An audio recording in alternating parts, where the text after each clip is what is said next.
E... canto ou não canto? E nossa história não estará pelo avesso assim, sem final feliz. Teremos coisas bonitas para contar. Grande Renato Russo. Renato Russo. Por falar em Rousseau, falaremos de Rousseau nessa aula, porque essa aula é sobre iluminismo. Bem, iluminismo, parte 2, ou aula 2, né? Tratamos já de alguns aspectos do iluminismo na aula anterior, então complementaremos nessa aula, né, algumas características do iluminismo. Primeiro, né, temos as ideias iluministas. Para começar, o que foi, né? Qual o significado, então, desse chamado iluminismo, conhecido como também século das luzes? Na verdade, foi um movimento não só extenso, né? Foi um movimento muito intenso, na intensidade das ideias, né? A intensidade do poder das ideias, e com a duração. Ele foi intenso nesse sentido e também extenso, porque não só pela duração, mas pela aquilo que ele conseguiu atingir, né? Sua extensão, na verdade, né? Se estendeu para outros continentes, como veremos a seguir. Então foi um movimento de ordem cultural, político, intelectual, artístico, social, né? E essencialmente filosófico, né? Pela busca então do conhecimento puro, né? A ideia de associar o conhecimento a questões, né? A questões daqueles momentos, né? Principalmente das monarquias absolutistas, né? Trazer algumas contraposições baseadas na filosofia para algumas explicações de ordem social, econômica, etc. Né? Algumas propostas, né? Algumas ideias. Então, essa defesa feita pelo iluminismo trazia então a educação, né? E a própria liberdade. A liberdade para quê? Liberdade para as próprias crenças, né? As crenças religiosas, aquilo que também acabava trazendo algumas críticas além críticas ao absolutismo, algumas críticas à Igreja Católica, né? Então eram ideais que pregavam o uso da razão, né? Então, sendo essa a melhor forma, né, para a conquista da própria liberdade, né? Então, esses pensadores dessa época, né,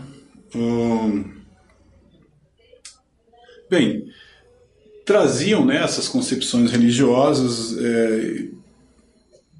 como fatores que impediam, né, essa própria autonomia, essa liberdade, ou indo mais além, a própria evolução do homem, né? Então, esses eram aspectos que, a partir desse momento, então, sugeriam que o homem deveria assumir esse papel, né, de buscar as respostas, e em oposição, né, em contraposição a todas essas explicações, né, tudo aquilo que só se justificava pela fé, né, pela religião. Entre outros aspectos, estou falando, né, desse viés um pouco mais de crítica à religião, à própria Igreja Católica, né? Então, nesse desenrolar, né, lembrando que foram alguns séculos, né, após o fim da Idade Média, né, mas começam a surgir alguns autores, né, alguns pensadores ali logo depois do fim da Idade Média. Mas o iluminismo ele tem seu auge, né, seu ápice no século XVIII, né, que fica assim conhecido então como o século das luzes. Então ele influencia fortemente, né, a Revolução Francesa. Isso é muito, muito claro, né, nas ideias lá dos revolucionários, né, tendo o iluminismo como influência, e também consegue influenciar, inspirar também alguns movimentos aqui no Brasil, né, como eu sempre já devo ter falado em algumas 3 aulas, né, sobre iluminismo e a relação com a Inconfidência Mineira, né, também. Também alguns movimentos, né, no norte da América, né, algumas colônias inglesas foram influenciadas pelos ideais, né, pelos iluministas ou pelo iluminismo. E ele foi, então, um movimento duradouro, né, já que os seus autores, os autores que compuseram esse movimento, eles são de séculos ali, são próximos, né, nascimento e morte. A gente vai enumerar aqui para entender a duração desse movimento, né? Bem, se a gente pensar na duração do movimento, tem o surgimento, né? Ele tem seu ápice, mas como ele ainda traz suas influências, né, sobre as próprias ciências, né, as ciências humanas principalmente, não se pode dizer que o iluminismo teve um começo, o ápice e um fim, né? O iluminismo continua iluminando. É isso. Bem, então é importante, né, que a gente traga alguns, né, desses pensadores, estamos falando do iluminismo, alguns pensadores, né, e suas críticas, né, suas ideias, enfim, a respeito de questões, né, relativas ao poder, à igreja. Começamos com John Locke. Para alguns, né, John Locke é o pai do iluminismo, né, aquele que deu origem,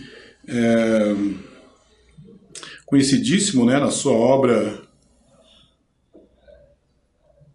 O Ensaio sobre Entendimento Humano.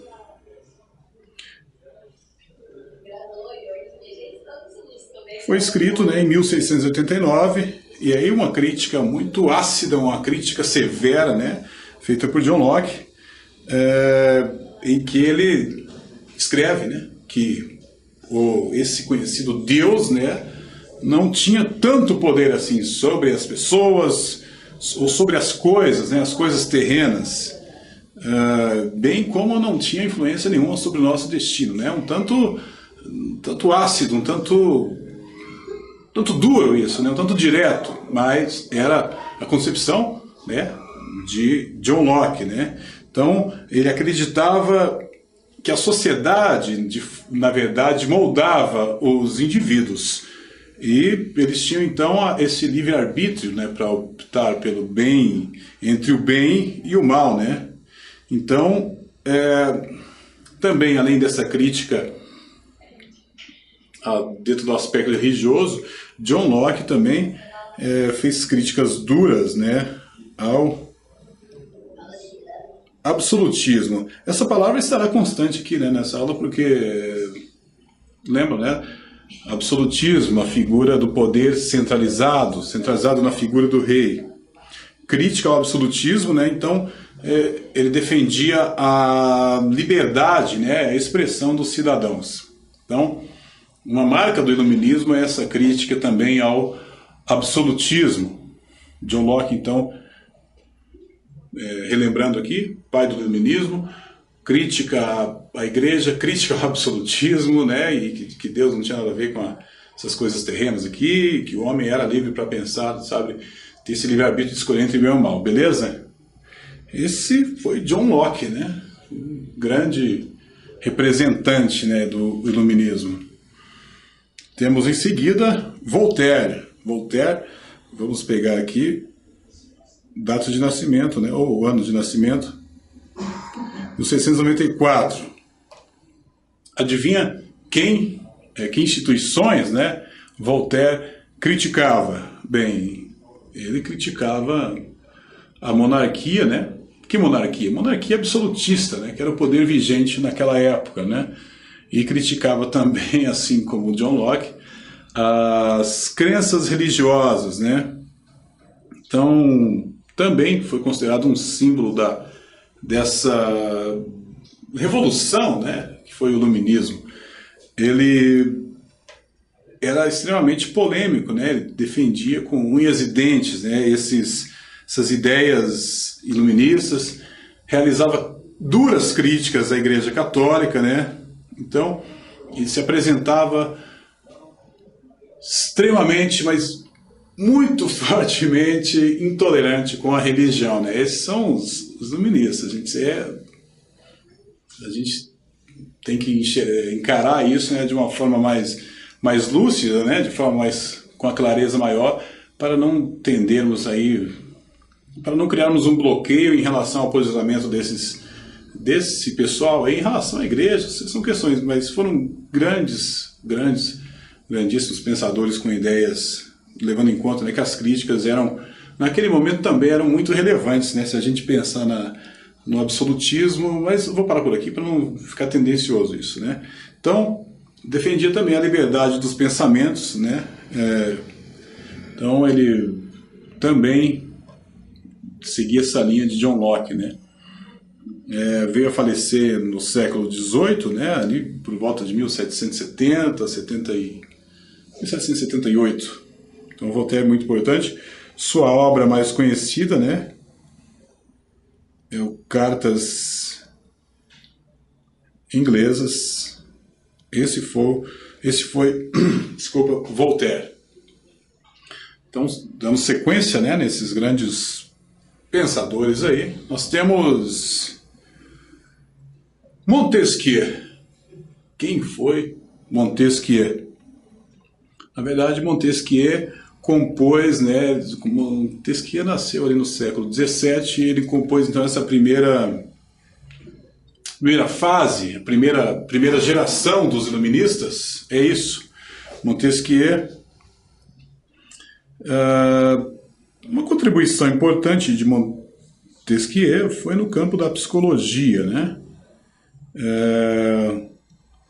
Sua obra O Espírito das Leis. Então, Montesquieu também veio a ter grande influência, né, sobre a sociologia, sobre os estudos acerca da sociologia. Então ele traz também um viés nesse campo da psicologia e também, logicamente, contraposições, né, que o caráter marcante dos iluministas eram algumas críticas, mas podemos dizer que Montesquieu apresentava uma certa moderação, né, em comparação aos seus pares, né, iluministas. Rousseau, né, comecei essa aula aqui falando de Rousseau, Jean-Jacques Rousseau, bem conhecido popularmente, né, pelo seu sobrenome, que é Rousseau. Bem, é considerado um dos maiores sociólogos de todos os tempos, né, e defendia também os pequenos burgueses, ou a pequena burguesia, né. Então, a obra marcante de Jean-Jacques Rousseau, o Contrato Social. Bem, o que diz o contrato social?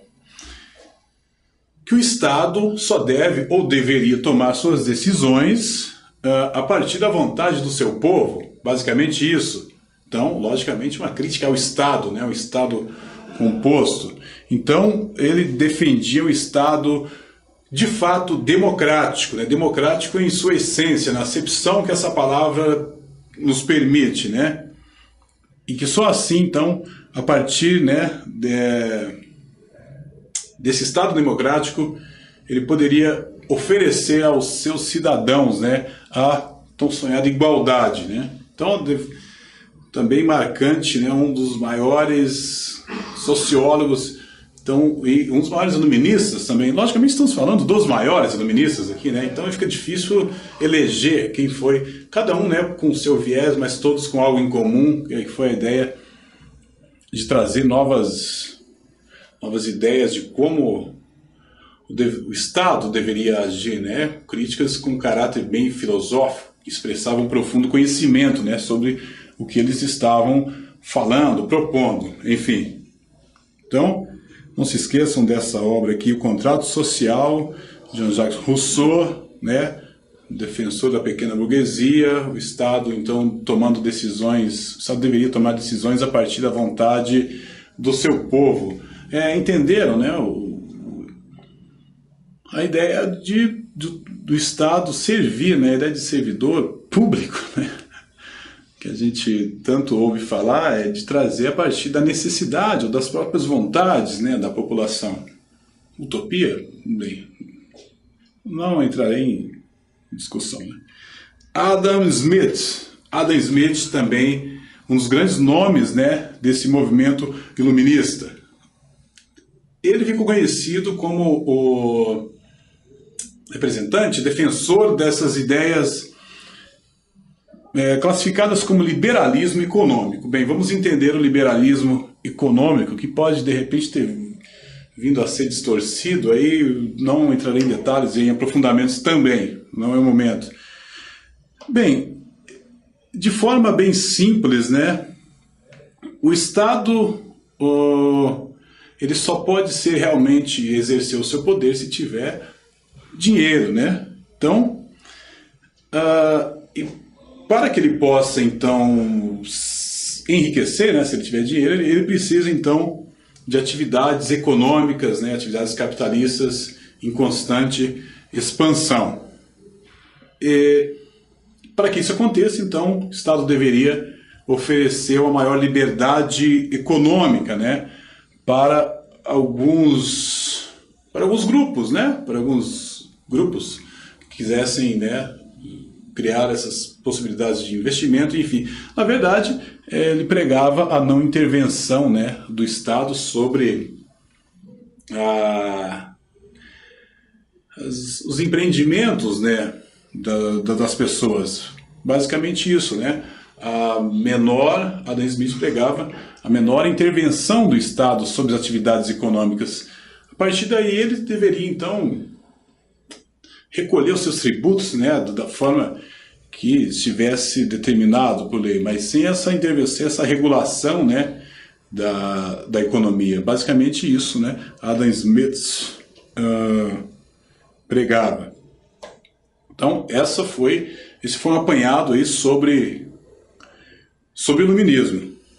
Fixem esses nomes aí, galera, as ideias principais aí, retomem, voltem essa aula aí, são os mais solicitados, né, em algumas provas aí, e basta você ter em mente algumas ideias principais aí, John Locke, né, Voltaire, Montesquieu, Rousseau e Adam Smith.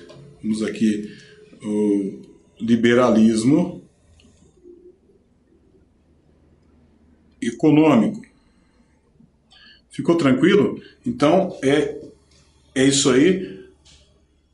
Segunda aula sobre os iluministas ou iluminismo, de forma grandemente objetiva, é ótimo, né? Foi uma aula objetiva e pronto. Eu poderia evitar esse pleonasmo aí, né? Mas acredito que essa tenha sido uma aula objetiva, os grandes nomes do iluminismo e suas críticas, né?